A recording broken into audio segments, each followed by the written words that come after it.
ام گاف بگاف هریم عفرینه چیای کرمنج بابا ددن ناساندن کامرای روداوی لگند چیای کرمنج دگره و جاره چو گند شیتکا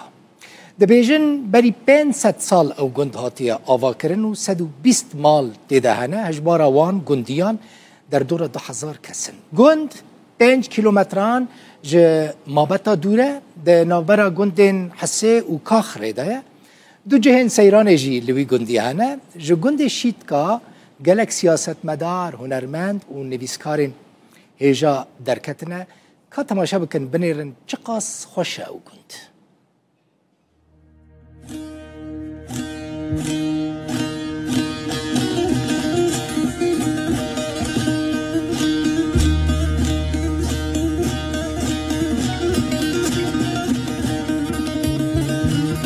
محمد مجه شیتکا معنی خو یعنی زانه و جهاتیه شیتکا تقریبا عمری خو 500 ساله ام ببین 120 مالنه و تقریبا 10,000 مریه گوییم عدد خو 10,000 مریه 5 کیلومتر ام جنافچه مابطو و دورنه ام دکوون ضمن او سلسله جایی خواستیا گند بخود باشوری گندی حسیه و حالی قلباجی کاخره بخود دجم مهنه لشیتکا جیه سیرانیه نه وردن بیره تل و بیش براقه بارد زمانه باردا آغلر دهاتن و داره فار دهاتن سیرانیه هرو ده گندا عائله هنه بردن مالا حمو مالا عبدی عشه مالا علبرانا مالا فقی مالا زینه مالا علی مالا سلطانه طبعا گندی ما کریف جیته هنه طبعا عائله دگنگی خاندانه فگنده خاندان عائله خاندان بالمقابل کریف جید و گندی ده هنه بردن مالا نصر کسایتین دیروکی لگند هبون بره یک وقت دبین خوجه عبدی عشه ماموسته یکم بی دعفرین دو و لجامعه زیارت شیخ عبدالرحمن خطبه دو اواد ساله بری 50 و در نادا دو وقت دا مختاره گند برد گوتن محمد حمو مختاره گندی و سلاح جی چه دکرن و تصلیح دکرن و انسان که معروف بی به صبره و بدرا و صبره خود پر و بالا خود دریج بی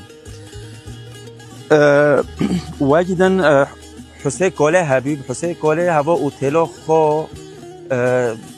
او دال بستان کلیپ الحلب اوتل خو حبیب بری وب هفته 8 سالی بربره شیت کو حبیب هفجی بری وب هفته 8 سالی لشیت او باب الفرج بربر بی انا ابنا کسیتنی معروف بین دگندا و کسیتنی یعنی د تاریخ بمن دیروکی بین دگندا واجدن یک هبی دوگوتن رشته علی هاوجی تاگرمه چه دکرن وک شاعر کی تقلیدی بی تاگرمه دو بیتن دن دکر شور لهفتیمان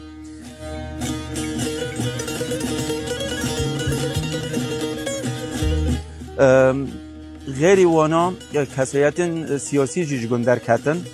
وک سیاسی و روشنبیری محمد حمو کسایت کی سیاسی بی و روشنبیری بی خطاب خواجهانه و قصص خواجهانه و شوکت نعسان مؤسسه یکی 57 پارتی یکی ضعیفین دو و کرمانجه نو کرمانجه مسئول دو چه بیا شوکت نعسان اول مؤسسه پارتی بی و کسایت نی دیسا وک بگوتن حمده منن اوجی یکی انسان که اجتماعی بی منطقه گشت ناز ذکر مشاکلات دو درا و ارنا دو چی دکتنه و حل ذکر یعنی مشکلات چقدر چتن باته کتو و مری حل ذکر ساعت آخر